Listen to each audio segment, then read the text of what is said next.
네, 안녕하세요, 홍차입니다. 항상 결혼을 하고 싶었다 이런 영상을 올렸어요. 그런데 30살이 됐네. 아직도 못했네.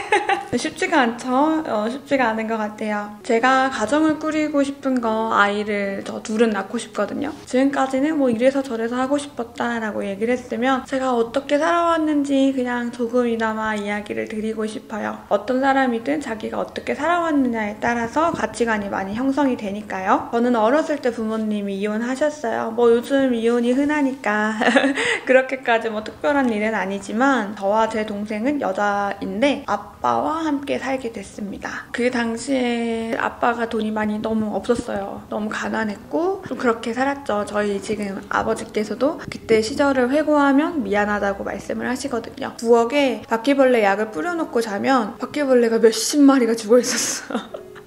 욕실도 이렇게 우리가 지금 생각하는 욕실이 아니라 시멘트 바닥이라고 해야 되나요? 그런 시멘트 바닥에 샤워실이 있었어요. 그러니까 아무래도 막 민달팽이나 이런 벌레들과 함께 샤워를 했던 기억이 나네요. 어린이집을 다녔을 때도 아무래도 아빠가 일찍 출근을 해야 되다 보니까 해가 뜨지 않았던 그 시간에 항상 그 어린이집 앞에서 쪼그려 앉아가지고 동생이랑 같이 기다렸어요. 아무래도 일찍 이렇게 추운 데서 오들오들 떨고 있다 보니까 어린이집 선생님이 일찍 출근했어.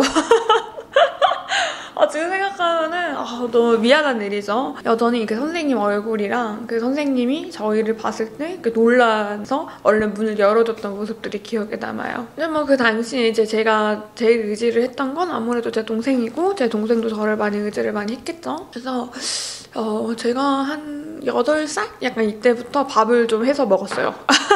그러니까 밥을 할 줄 알았어. 아빠가 항상 돼지고기 김치찌개를 끓여놓고 가셨거든요. 근데 가끔 밥이 없을 때가 있는 거야. 그래서 밥을 하는 방법을 배워서 이제 제가 한 밥이랑 이제 아빠가 해놓고 가신 김치찌개랑 같이 먹었죠. 아빠가 김치찌개를 진짜 잘 끓여요.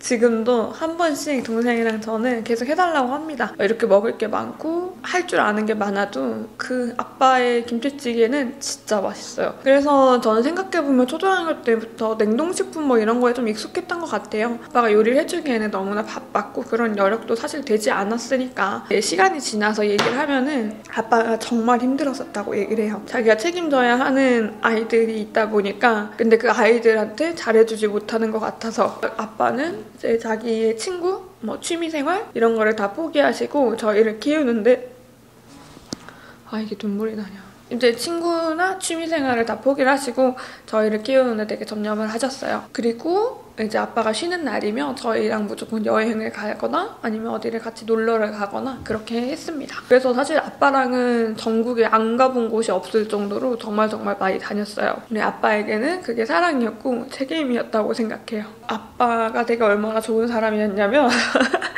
저희가 중학생 때 이제 빅뱅을 되게 좋아했어요. 근데 아빠는 빅뱅을 모르잖아요. 그래서 우리가 좋아하는 거를 막 공부를 해서 알아오신 거예요. 그래서 막 빅뱅 얘기를 하려고 하시는 거죠. 근데 그런 사람이 진짜 그 당시에는 더 없었을 거라 생각해요. 원래 찾아보기도 되게 힘들고 지금처럼 스마트폰이던 시절이거나 그러지 않았으니까. 근데 그게 기억이 나는 게 아빠가 찾아온 게 좀 옛날 노래였어가지고 그거 지난 노래잖아 뭐 이러면서 이제 그랬던 기억이 나요. 그러면은 이제 엄마는 따로 살고 있었잖아요. 그렇다고 해서 엄마가 사랑을 안 줬냐? 그 절대 아니거든요. 저희가 이제 2차 성징이 발현이 되면서 당연히 여자로서 우리가 알아야 하는 것들이 있어서 엄마도 이제 오셔서 저희가 생리대를 어떻게 사용하는 거라든지 브래지어를 어떻게 착용을 하는 거라든지 이런 거를 알려주셨거든요. 그리고 가끔씩 용돈도 챙겨주시고 멀리 있었지만 항상 보러 와주시고 찾아와주시고 그랬죠. 엄마와 아빠는 서로 맞지 않았지만 부모님 두 분 다 우리에 대한 사랑은 전혀 변하지 않고 항상 넘치셨던 것 같아요. 그래도 이렇게 좀 가난하게 살다 보니까 아무래도 목표가 좀 취업이 됐어요. 어쩔 수가 없죠. 그래서 실업계를 가서 열심히 했어요. 인문계열보다는 공부를 뭐 잘하진 않았기 때문에 제가 인문계를 가면 뭐 중간도 못하지 않았을까 싶긴 한데 어쨌든 실업계를 가서 반에서 1등, 전교 2등을 하고 학생회장도 하고 뭐 그 경진대회 같은 데 나가서 상도 타고 전국대회도 나가고 뭐 대학교에서 뭐 한 달 동안 이제 뭐 합숙하면서 대학생 언니랑 같이 수업도 받고 뭐 이러면서 되게 열심히 살았어요. 그리고 19살 때는 제가 취업을 했습니다. 네, SK 하이닉스로 취업을 했고 그 당시 주가가 되게 낮았는데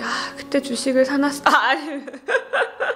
아니야 뭐 어쨌든 화이팅. 네, 전 지금도 우리 아빠한테 되게 고마운 게 사실 아이가 취업을 하면 좀 바랄 수 있거든요. 내가 지금까지 고생을 했고 힘드니까. 근데 저희 아버지는 단 한 번도 그런 말씀을 하신 적이 없어요. 아빠도 저한테 용돈을 더 이상 주지 않으셨고 저도 이제 아빠한테 드리지 않았었죠. 단지 이제 선물로 이제 보답을 좀 해드렸었던 기억이 있네요. 근데 뭐 제가 끈기가 없었던 건지 뭔지는 잘 모르겠지만 그 당시 19살 때부터 이제 21살까지 일을 하는데 그게 조금 저는 좀 버거웠던 것 같아요. 큰 돈을 만지긴 했지만 사실 그 나이에는 그 돈이 또 큰 돈인지 모르거든요. 그 돈도 큰 돈인지 알아야 내가 이걸 재테크를 하고 뭘 하고 하겠지만 내가 가난했었지만 결국 목표는 별로 없었어요. 왜냐면 가난했다고 하더라도 막 잘 살아야겠지 이거는 아니었고 그냥 아빠의 짐을 좀 덜어주고 싶었다라는 마음이 되게 컸었거든요. 취업도 하고 근데 그만두고 재수도 하고 학교를 다니면서 인턴도 하고 취업도 하고 뭐 어쩌다 보니까 이렇게 유튜브라는 거를 또 하게 됐네요. 그러다가 제가 27살 때 조금 힘든 일이 있었어요. 저희 엄마에게 연락이 왔는데 이제 사기를 당하셔서 이제 파산 신청을 하게 되신 거예요. 근데 그 당시에 이제 보험 대출이나 이런 것들이 다 제 이름으로 되어 있었더라고요.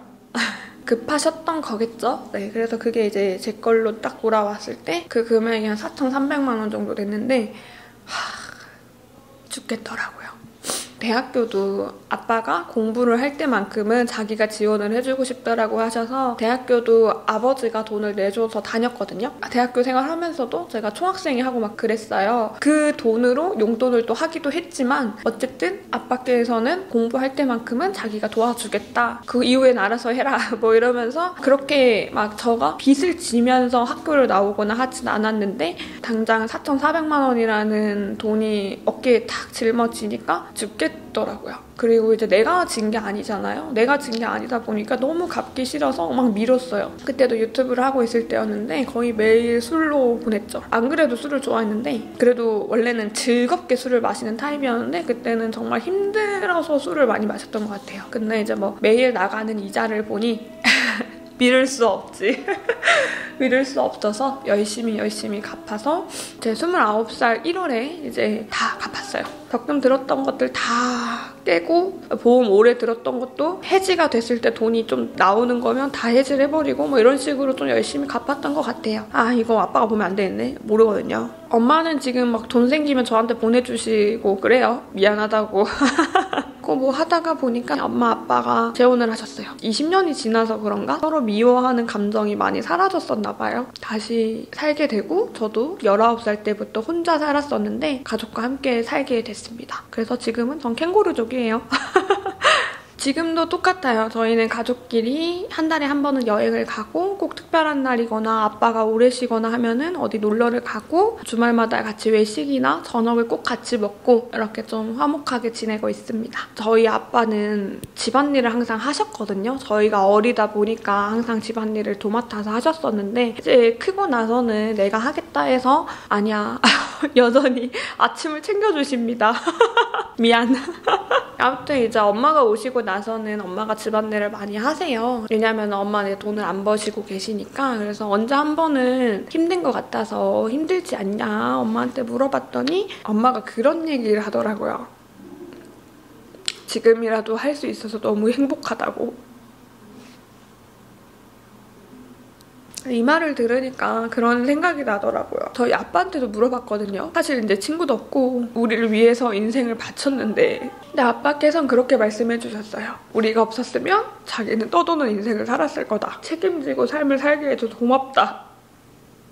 뭐 그런 이야기를 하셨었어가지고 되게 사랑받은 것 같죠? 사랑을 받았고 그렇다고 해서 간섭을 받지 않았던 좋은 집에서 산 것 같아요. 그러면서 느낀 점은 힘든 과정이 있고 너무나 원망스러운 순간이 있다고 하더라도 결국 나를 살게 하는 거는 가족이더라고요. 내가 삶을 포기하지 않아야 하는 이유도 가족이고 그렇더라고요. 여러분 근데 이게 우는 거를 착각하시면 안 되는 게 저는 원래 15초짜리 광고만 봐도 울어요.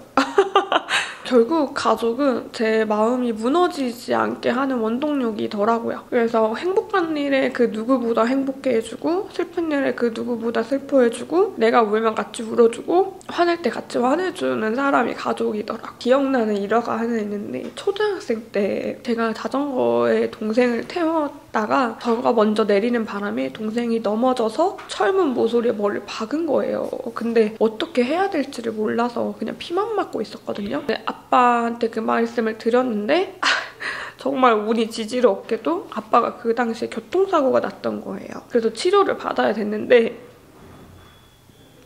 동생이 머리에서 피가 나니까 일단 온 거지.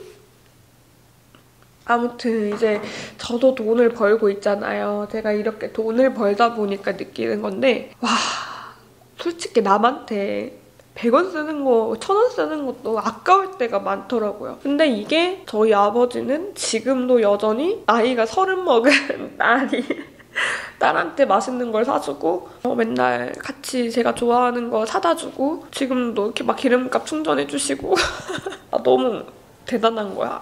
난 이게 아빠의 사랑이라고 생각하지. 이제는 나이가 좀 저희가 들다 보니까 이제 부모님이 돌아가실 때 어떻게 해야 하고 이런 거를 좀 말씀을 해주시는데 그 이야기는 들을 때마다 좀 슬프더라고요. 장난스럽게 넘어가려고 해도 잘 안 돼.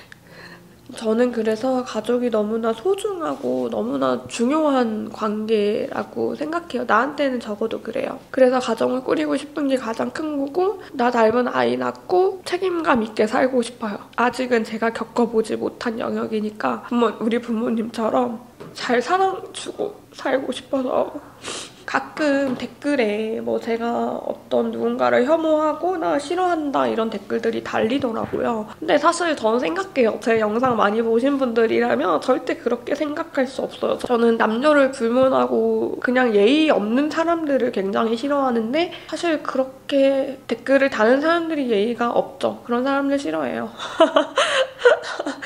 전 아빠 너무 많이 사랑하고 엄마도 너무 많이 사랑하고 많이 사랑받았어요. 열심히 살아가고 책임지는 삶을 배웠지 누군가를 질책하고 질투하는 삶을 배우진 않았어요. 물론 저도 사람이니까 질투나고 합니다.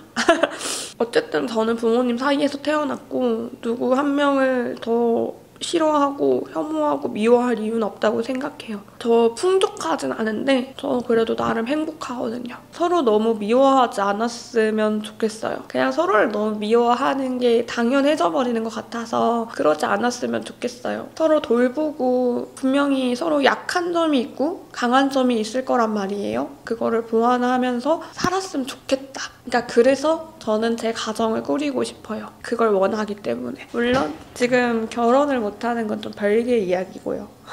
네, 아무튼 오늘 이야기 여기까지 하도록 하겠습니다. 안녕. 너무 예뻐 자꾸 보게 돼.